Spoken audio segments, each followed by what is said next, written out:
For the first time ever, I am not here to talk about heartache and unfinished chapters. I want to talk about the people that have made this new period blissful. I want to talk about the people that make me laugh, the people that make me thankful and grateful, and most importantly, the people that make me look forward to tomorrow.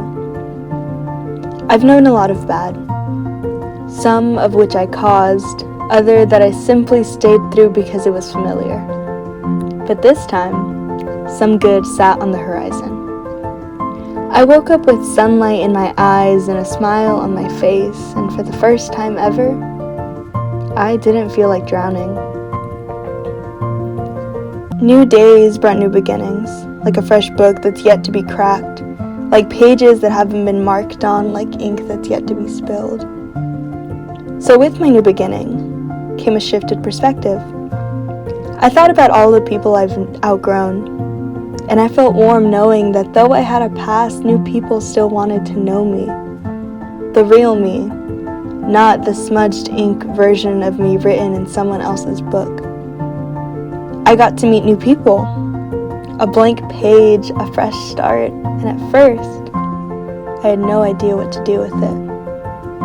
Writer's block filled my head, but as I became comfortable and started sharing my stories, I wasn't scared to paint the pages. It was a transformation, an anthology of constant clutter like word vomit on a page, to an anthology of clean colored ink that would form a new series of sentences unlike any other I'd ever experienced. The pen didn't stop. Words became sentences that became poems that became chapters in books, all about the goldenness that was becoming my life. For the first time ever, I wasn't writing fiction. I was writing a biography on the best things in life. Though I was given a pen and paper at birth, I had no idea what to do with it for about 18 years. I mean, I'm young, I'm not going to have it all figured out, but I had spent years erasing my words to please people that didn't matter. I was happier when I was writing for me, typing for me, creating for me, moments that lied in between lines of secrets between friends and silly little inside jokes. Police reports, daddies, and our dorm floor, if you will. And I promise you, it is exactly as bad as it sounds. As one of my idols, Taylor Swift, said, I want to be defined by the things that I love. And these are the things that I love. I love friends, music, dancing alone in my room, late nights, sunsets and sunrises, car rides with no destinations. I love smiling in sad movies, rewatching comfort shows and watching Marvel movies on opening night, recording things that make me happy. Long walks, drives, and people are my favorite things to film. Recording these people right here is my favorite. And most importantly, writing my story makes me happy. Not hers, or his, or theirs. Mine. All mine. As I get older and further into this book that is my life, I'm learning that life isn't predictable. You can't force someone to stay, and though it's sad to see a person go, it's better to let them than to hold yourself back. I can't rewrite their story to match it with mine, but I can rewrite mine to move forward. For the first time ever, I am okay to see someone go. And for the first time ever, I am okay with letting go. This is a new chapter in my life. Not because it's a new year, and definitely not because I'm a new me. This is a new chapter in my life because for the first time ever, I feel like I'm ready to grow up. Us writers are constantly running out of ink.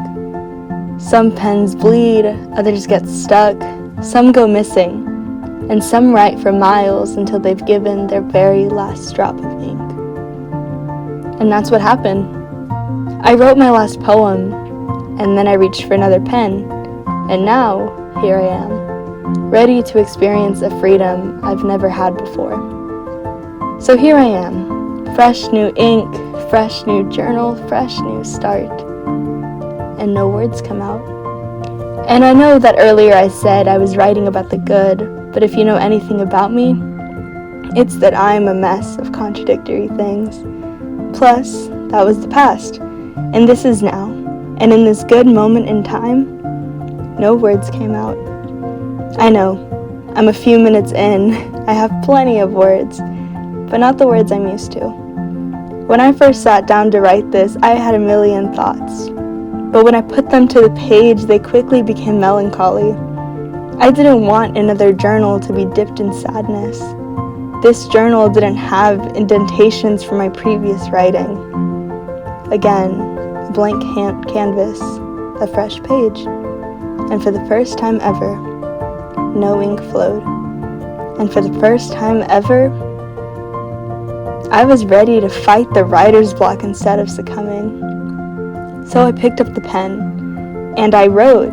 I am still writing, and I don't plan on stopping anytime soon. And I want to say how thankful I am. Seriously. To the people watching this, to my friends in the audience, to my best friends back home, to my mom Myra, to Francia, to Kessler too, to every teacher who ever believed in me and put time into me, and to every person who ever stood by me.